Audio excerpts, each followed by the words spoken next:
Nottingham Forest 1, Arsenal Football Club 2. Yes, people, I thought Arsenal get another win. And it's an away win in the Premier League, something I don't think we've seen for quite a while, actually. I think the last time we won in the Premier League was against Luton Town in a dramatic 4-3 victory. So I'll take it. Look, in terms of the game itself, we'll go through all of that in this live stream. But the overarching feeling is the 3 points is what was needed. And we got exactly that, man. Exactly that. 3 points solves a lot of problems in this league. And I'll say that for an absolute fact. 3 points can paper over a lot of cracks. Because I don't think the performance was bad today. I think Arteta will come out in the press conference and make it seem like it was the best performance he's ever seen out of his team. I don't think there was a lot of problems. But one thing I will say is we got the job done. And that is a priority at the end of the day, man. That is the absolute priority. Because whether we like it or not, it's a results-based business. Results-based business, 100%. So if you get the job done, you can't complain to a certain extent. But I will talk about the game holistically as a whole, because I do think there was a clear discrepancy between the first half performance and second half performance. Let's be completely honest about it. First half, I liked the football, but I didn't like what we were doing in the final third. What does that mean? We had 81% possession in the first half. We had 0 shots on target. How can you do that? That's actually hard to do. Guys, I don't think you realize how hard it is to actually have 81% possession in a 45-minute half and not have a shot on target. Like, how is that possible? In that first half, we were doing everything except shooting. I could not believe it. I genuinely couldn't believe it. It's like the players were afraid to shoot. It's like Arteta told them, we can't shoot, guys, unless we make 7 passes. We can't shoot unless we're in the 6-yard box. That's what it felt like. It felt like we were doing everything but shooting. Like, genuinely, I was rubbing my eyes thinking, what's going on here? Like, the players not knowing how to shoot. Have they left their circle button off the remote? I don't know what's going on. But the second half, we actually started shooting. And look what happens. You shoot, you score. Yes, both goals were a little bit scrappy. I'll be real with it. The first goal was smart thinking by Zinchenko to throw it in behind. Good shot by Gabriel Jesus from a tight angle. In the first half, we were squaring those. Look what happens. He shoots in the second half, and Matt Turner lets it through his legs. You know what I mean? You don't shoot, you don't score at the end of the day. Shoot on goal, guys. Shoot on goal. If you miss, you miss. It is what it is. Why do you think Salah gets 25 goals a season? Because the brother shoots about 4, 5, 6 times a game. It's no surprise. There's a direct correlation between the amount of shots you take and the amount of goals you score. You need to shoot to score. And in the second half, Jesus did that. As I said, it was a bit of a mistake leading up to it. But it is what it is, bro. You take your goals no matter how they come. You got to punish mistakes. And the second goal as well that we scored. Another mistake. This time, I believe it was by the left back. Montiel, the guy that scored the winner in the World Cup final. Look what he did, bro. Passed it straight to Odegaard and a quick counter-attack. Fast, forward-thinking stuff into Jesus' feet, across the goal to Bukayo Saka. Brilliant right-footed finish into the back of the net. Exactly what we needed as well. 2-0. Comfortable. Like I was saying, though, I do think, to be honest with you, Arsenal, in this game, I did see a little bit of worries, though. I really did. We weren't being clinical enough. Like, look at us this season compared to last season. I don't get it. Like, 1 year has passed, and our football's gone from the most entertaining in the Premier League to some of the most boring football I've seen. Like, Arsenal are actually not a fun team to watch, to be honest with you guys. We're actually not. We've got that Man City gene. We're just a bit robotic, man. We're just boring. You know what I mean? Like, last season, I actually rated Arteta because I actually thought our football was closer to Liverpool than it was to Man City. And I like that. I prefer Liverpool's football to Man City's football because it's a bit more fast and furious, like Gegenpress, that type of football. This year, we've tried to go Man City football-like, and I don't think it suits us. I really don't. I think we play football how Liverpool played football under Jurgen Klopp. Do you know what I mean? Fast and furious. It suited us last season. We were good playing that way. Until Saliba got injured, we were top of the table and flying. He went down injured. Rob Holding came into the team, and at the end of the day, we folded like a house of cards. But before then, we were cooking this Premier League, man. It was looking good. Every game, we were flying out the traps. This season, it's a little bit slow. We're playing at like 0.75 speed. We're playing with the handbrake up. I don't like it, to be honest with you guys. I really don't. But the main thing is that I do see some positives in there. Some. Now, I don't love the football, but we got the result today. And that's what you have to take at the end of the day, man. Because results, like I said, it papers over cracks. Results, at the end of the day, it's a results-based business. So if you get the 3 points, you've done something right at the end of the day. I will say I didn't like the defending for the goal that they scored because when you go 2-0 up, right, that's lock-off period. That is game over. That second goal should have killed the game where Forest don't even have a sniff. We controlled them all game long. They didn't have anything really on the counter-attack. We were good in that game. As soon as they went 2-0, it should have been game over, lock it off, go back to the Emirates to play Liverpool on Sunday with your 3 points in the bag. But we consider sloppy goals. Now, it was one ball over the top. What a surprise. Zinchenko sleeping at the back post. What is he doing? Every time why is it every time a goal happens, Zinchenko has a part to play in it? Now, I don't want to dig him out, but every time Arsenal concede a goal and Zinchenko's on the pitch, the brother is at some capacity at fault for the goal. And again today, like, it makes me laugh sometimes. He gives away a corner and he's sitting there like this, keep your heads. I'm thinking it to myself, bro, you're the guy that loses your head the most often. You're the one that's got the bozo gene in you. So I don't get it. Like, it's one ball over the top. He's there like sleeping at the back post. He goes, oh, hang on a minute. Ball's over the top. Goes to compete, gets dunked on in the air by the fullback, heads it across goal. Saliba's a little bit weak. Like, Awoniyi, to be fair to him, man, like he's done well in the 2 games he's played against us off the bench. Does really well, puts his body across it, gets a little bit lucky. The ball bounces off his bunda, and then he fires into the back of net. But it's poor defenders, to be honest with you guys. Then suddenly, with about 5 minutes of added time left, it turns nervous. They throw a couple of bodies in the box. They've got a bit of momentum. Anything could happen. You get what I mean? So I didn't like the way we defended that goal. So little moments, I think, did cost us in this game. Well, sorry, it didn't cost us, but could have cost us in this game. Like that defending, like the fact we weren't shooting in that first half. But overall, I didn't mind it. I didn't mind this game. I thought the performance wasn't bad. Now, I promise you for an absolute fact, Mikel Arteta will come out in his press conference and say this was one of the most dominating, controlled performances he's ever seen.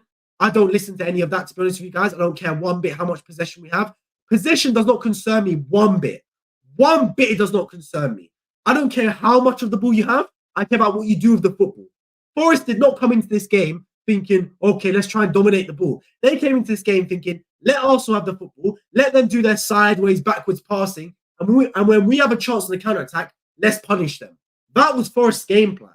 And at the end of the day, right, it didn't really come to fruition. Our game plan was have the ball and create chances. We had the ball. We didn't really create chances like that. So it does worry me in that respect because, like I said, we had 81% of the ball in the first half and we did not have a single shot on target. Like, how? Like, genuinely, that's so hard to actually achieve. It's so hard to go a whole 45 minutes and not have a shot on target, having had like, what, 80% of the ball? So, look, there's a lot to improve upon there. But overarching thoughts, we take the 3 points. Now we've got a massive game on Sunday against Liverpool. And let's get into your comments. If you're on your own, make sure you do subscribe down below on my road to 6,000 subscribers. Ravi, appreciate you on the stream, my friends. Yo, good win, but can Arsenal win the league come May? Right now, no, I don't think so. I think we're playing okay, but I think we've dropped too many points already. I don't think the football's as good as it was last season, to be honest with you guys. I think Tottenham play better football than us. If I'm genuinely honest right now, I think we're there. We're in and around the area, so we're not out of it. But if I have to judge us holistically after whatever it is, like 23 games we played this season, we're not there. Like, we're not. Let's be real. Like, if you compare us to Man City, Liverpool, even Tottenham playing better football than us right now, it's not the quality isn't there from us. Like, last season, I at least saw quality with us. I didn't know if we're going to win the league or not last season. But last season, I saw a team that I actually thought, okay, you know what? This team's playing football like it can win the Premier League. The football was quality. We were playing nice stuff, man. We were actually dominating games and creating chances and scoring goals. Yes, we were leaking a few goals as well, but the overarching thought process was that we were dominating most teams we play against and creating plenty of chances. This season, it's a little bit cat and mouse with us. It's a little bit cagey. We're sitting back too much. We're not really attacking full flow. Our players look like they don't know what they're doing when it comes to a low block. They run out of ideas. There's no creativity. There's no final key to unlock it. It's all a little bit like haphazard. It's a little bit like happy-go-lucky. If it happens, it happens. If it doesn't, it doesn't. It's all off the cuff. You get what I mean? It's not last season. I felt like we had a plan. Last season, I felt like every single game, I was confident we were scoring minimum 2-3 goals a game. This year, I feel like it's lucky if we score 2-3 goals a game. It's a little bit haphazard, the football we play. But that's just my thoughts at the end of the day. It's up to the man to bring trophies at Arsenal, get you over the line. We'll see. We'll see. Look, the club apparently want to extend his contract. I disagree with that. I do agree with keeping him in the job for now, though. I don't understand the people saying Arteta out right now. Like, we're not out of the Champions League. We're still in a title race. I don't think we're going to win it, but we're in a title race. There's no point sacking the manager right now. I don't get that thought process. But I still don't. I equally don't get the thought process of extending his contract because the man ain't done anything to extend his contract in my eyes. Because for me, you got your first contract extension when you got us into the top 4 / competing. That makes sense in my eyes. That makes sense. Now your second contract extension happens when you win the Premier League or Champions League. That's fair. How is that not fair? That makes complete sense. How can you get 2 contract extensions that are minimum 3+ years and not win a major trophy? When I say major trophy, I mean Premier League or Champions League. Like, you're not managing Luton or you're not managing Aston Villa. You're managing Arsenal Football Club at the end of the day. I know we've gone 20 years without a Premier League title, but we're still a big team, guys. Like, we're still a massive football club. You go to any country on this planet and people will know about Arsenal Football Club. You know what I mean? Like, this ain't no joke team we're supporting right now. So I don't get this thought process that this guy should have a contract extension about winning the Premier League. His contract runs out in 2025. That's perfect. That's perfect, man. Keep him around the job. And if he doesn't win a trophy by 2025, let him walk away. That's completely fine. I don't get why that's a problem. I don't get why some people are clamoring for him to sign his contract. Look, if Barcelona want him, take him, bro. Take him at the end of 2025. The guy, at the end of the day, right, he's done very well so far, but I want to see him win a trophy from getting a contract extension. And I think that's a fair thing to say. Good game, bro. My favorite Arsenal fan is semi-delusional. Hey, we're all a little bit delusional. I'll say that for a fact. Best you'll get is quarterfinals in the Champions League. Well, let's see if we get past Porto, because last year I thought we were gonna win the Europa League last year, and we stumbled at last 16 to Sporting Lisbon. And apparently, I don't watch Liga NOS, but apparently Porto are better than Sporting Lisbon. So anything can happen right now, man. Arsenal in Europe is a whole nother problem at this football club. Brian, appreciate joining the stream, my friend.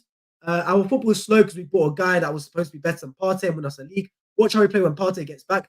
I agree with this. I think Uncle Partey gives us something that no other player in this football team can bring us, and that is ball progression, bro.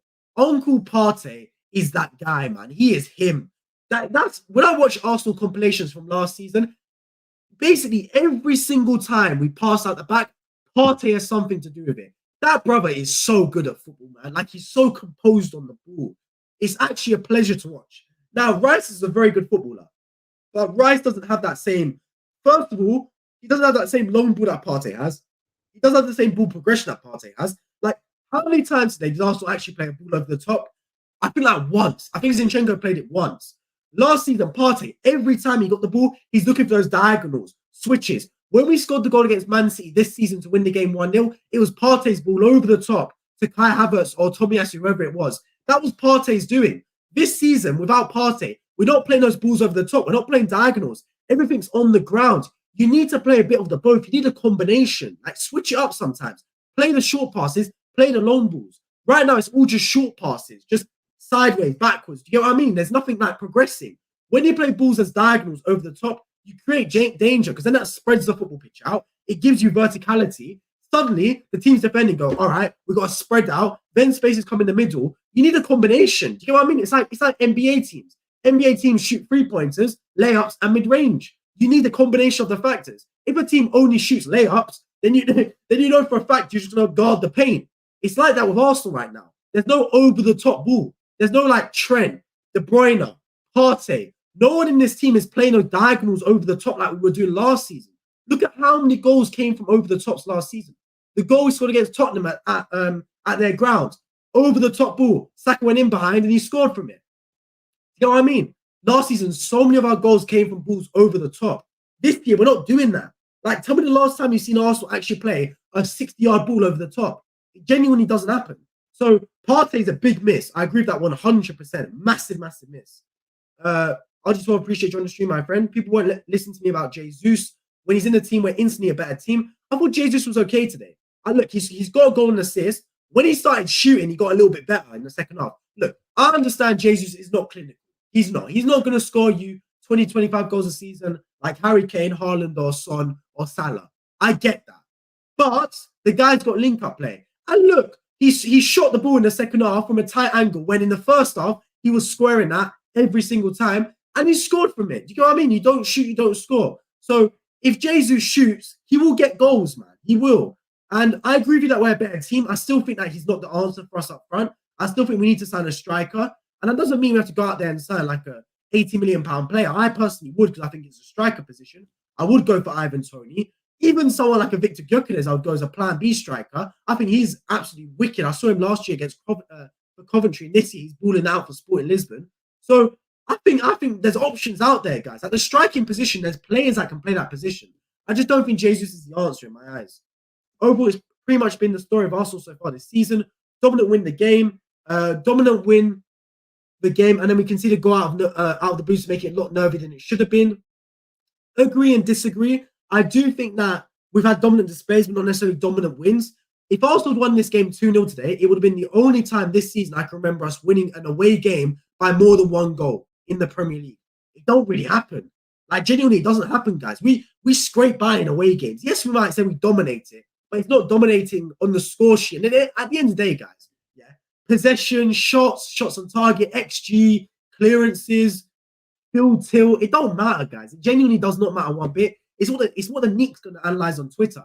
I care about the score in the top left corner. That's all I care about. So if you win the game 2-0, plus, I'm happy. It's perfect. I'll take it. But don't come to me this field tilt and ball possession XG. I don't worry about that stuff, man.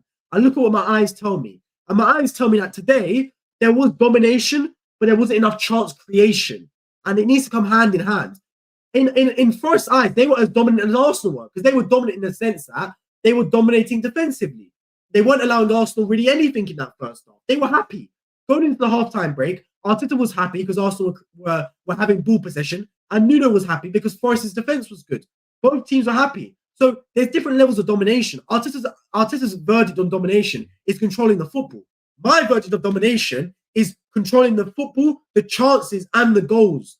That is my verdict of domination. Just having 81% of the ball don't mean anything, bro.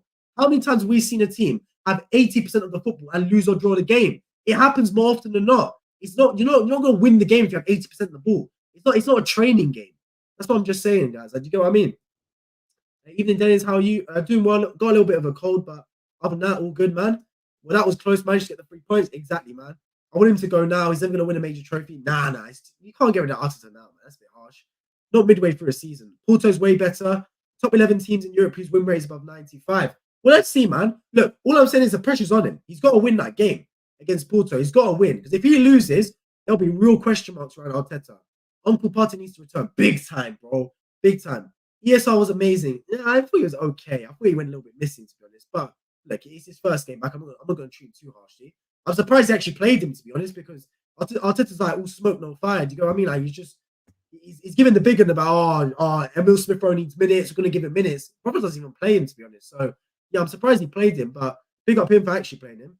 Xhaka helped these off in Germany. Yeah, Xhaka as well. What a player Xhaka is, bro. We missed his presence. But when Partey's back, yeah, I've got a funny feeling Arteta's going to go back to his bozo gene as play Partey at right back and then play Ben White, Saliba, Gabriel at left back or something stupid like that. I've got a funny feeling Arteta's going to do that. But in my opinion, when Partey's back into the team, we need to play him at CDM and Rice at centre mid where Xhaka was playing. Because then we've got balance in the team. And I actually think we've got a chance. Now, if Partey's back for the game against Liverpool, I'm excited. I don't think he will be, to be honest. I really don't. I think best we'll get out of Partey is maybe 20 minutes off the bench. Best case scenario. But if we get anything out of Partey in that Liverpool game, I'm happy. Now, the problem is, Partey is like he's like a Donny, yeah? That's like he's made out of glass. Like, you put him on the football pitch and you're just waiting for the injury to happen.